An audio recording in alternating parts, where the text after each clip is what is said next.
Hello, have you missed me? Hello, welcome to Exotic Gardening UK with me, Yorkshire Kris. I've been in hibernation for the last 4, 5, 6 weeks. We've had Christmas, we've had January, we're now into February, and I can finally say Happy New Year 2024 to everyone. So in this video, I'm going to talk about what I've been up to and my plans for the garden in 2024 and where we are in terms of the harshness or the mildness of winter.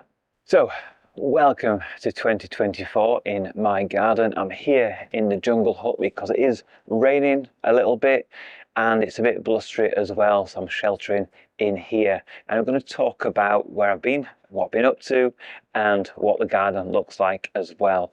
So for the last 5 or 6 weeks we had Christmas, and then I've been doing lots of DIY in the house. We've been creating new rooms and we've been decorating throughout, laying new flooring and new electrics, new plumbing, all sorts of stuff in the house, which has taken up a lot of time. And it's been winter as well, so it's been pretty cold and not wanting to go out too much. The days are short. I work full time, so I've not had any time in the garden. So since my last video in December, I've basically not been out in the garden whatsoever. Been out to the greenhouse to keep it on top of the watering in there. In terms of the garden, it's just been in hibernation mode. And as you can see, it's windy now, it's a bit blustery, it's a bit wet in the air, and it's pretty mild today. But the winter so far, on the whole, has been one of wet, windy weather with some very cold periods at times as well. We had one, I think, in early December and then again in early January. So here we had -6 in December and we've had -5 in January. So some decent cold temperatures, but nothing too scary for most of the plants in the garden. So I've left all my dahlias and cannas and things like that in the ground. The colocasias, pink chinas are still in the ground. We have lost a couple of plants because of that -5, -6. So the echiums have died basically. So those beautiful plants that have grown really quick in 1 year and then the flower in year 2 or year 3, not got through the first winter again here, so they've blackened off. But I'll be sowing more seeds and we'll try again in 2024 to get them through to flowering age in 25 and 26.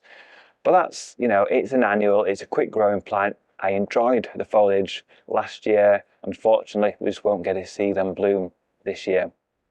More permanent plants in the garden that have seen some damage include a few of the Trachycarpus.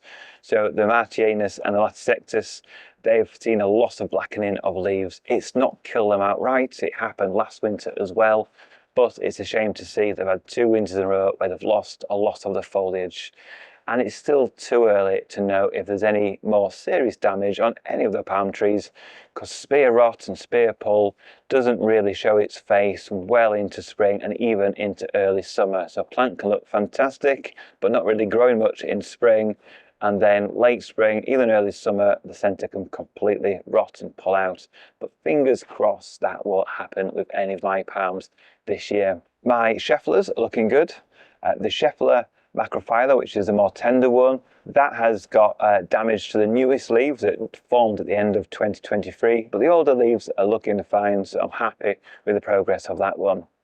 One thing of interest to note is the blue bamboo, which is Verinda 1046. The new culms, the new shoots that formed last summer, which are the tallest, most upright ones, the foliage on those has been completely frazzled, whereas the more mature culms from the previous years, they're still growing, have nice green healthy leaves. So it does show with some maturity improves the hardiness of individual parts of plants as well, not just the overall plant. But I'll be dividing that bamboo soon, so once the worst of winter's out of the way, so when we get to sort of middle late March and into April and early May, I'll be dividing my blue bamboos, and hopefully there'll be plenty of divisions to either spread about the garden or to sell on my open days in summer as well. But overall, I know it's only, February. This time last year, I think, or the year before, we had lots of snow in the garden at this time of year. Hopefully we won't see a massive cold damaging spell of weather. We've got through 2 of the most difficult months, December and January, February, yes, is normally the snowiest and coldest month of the year, and this year it's got an extra day because it's a leap year. So we've just got this month to get through. March, yes, it can still be cold in March and get lots of snow in March, but the days are longer. Even when the temperatures drop to -3, 4, 5 or below, it soon warms up, and it gets sunny by 6 o'clock in the morning, even earlier than that as we go throughout March. The days are getting longer and things looking good. The wind has caused some issues, which I did point out on an earlier video back in November, where I've had so many storms, lots of named storms, lots of blustery weather.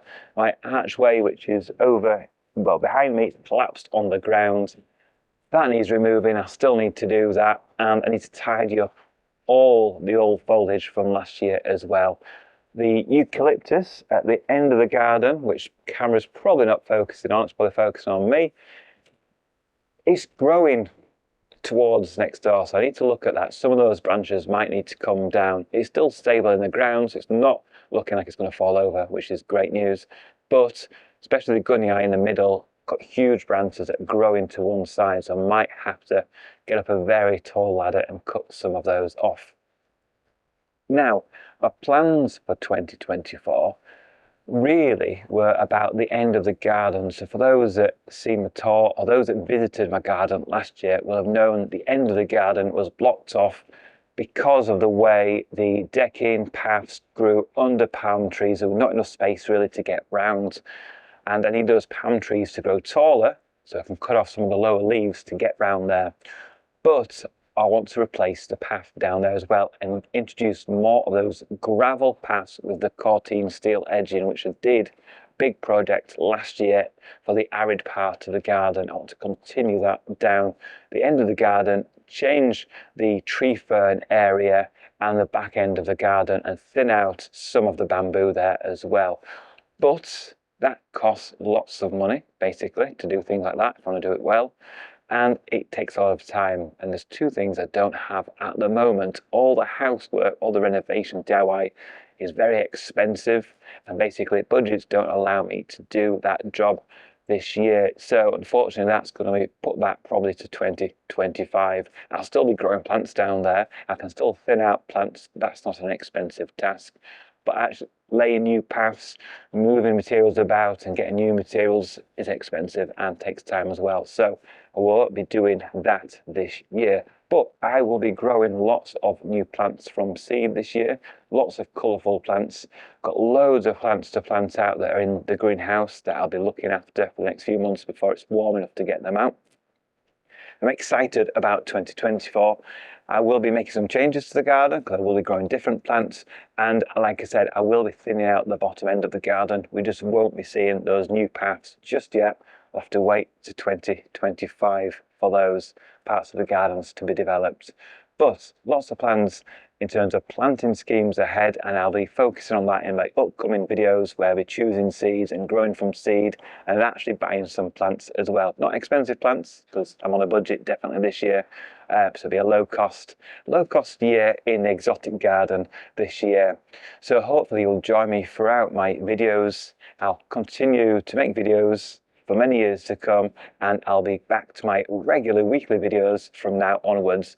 We'll be doing some live streams, live Q&As, we'll be doing some garden visits, we'll be doing lots of videos in my garden, looking around the garden, practical how-to videos as well. So I'll be continuing the journey of developing my exotic garden here in the UK, here in Yorkshire. So thank you for watching this edition of Exotic Gardening. Join me next time, we'll be doing more in the garden.